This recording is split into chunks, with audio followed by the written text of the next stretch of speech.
সূর্যকুমারের catch নিয়ে জোর বিতর্ক, ক্রিকেটে আইনে আউট নাকি ৬। ১৩ বছরের আক্ষেপ গুছিয়ে বিশ্বকাপ ট্রফি জিতেছে ভারত, তবে তা ছাপিয়ে সূর্যকুমার যাদবের এক বিতর্কিত ক্যাচ নিয়ে তোলপাড় সামাজিক যোগাযোগ মাধ্যম। আসলে কি আউট হয়েছেন ডেভিড মিলার, তা নিয়ে যেন আলোচনা থামছে না।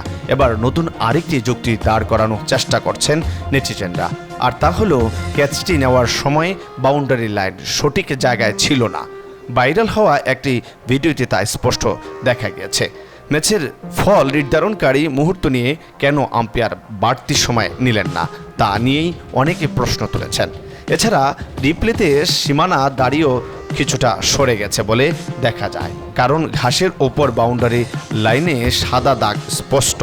সেই দাগের ওপরই পা ছিল সূর্যকুমারের, যা সেই বিতর্ক আরও উচকে দিচ্ছে।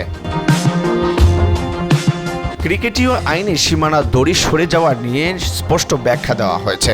সেই আইন তুলে ধরেছে ক্রিকেটার বিশেষজ্ঞ ওয়েবসাইট উইজডেন। তারা বলছে, আইসিসির প্লেয়িং কন্ডিশন অনুযায়ী 19.3 অনুচ্ছেদে বলা হয়েছে, সীমানা চিহ্নিত করতে ব্যবহৃত কোনো কঠিন বস্তু যদি কোনো কারণে বিঘ্নিত বা সরে যায়, তাহলে সীমানাটি তার আসল অবস্থানে আছে বলে বিবেচিত হবে।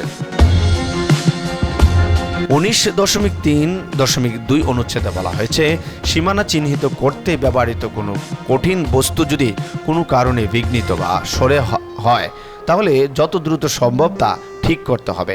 খেলা চলতে থাকলে বল ডেড হওয়াই মাত্রই এ কাজ করতে হবে।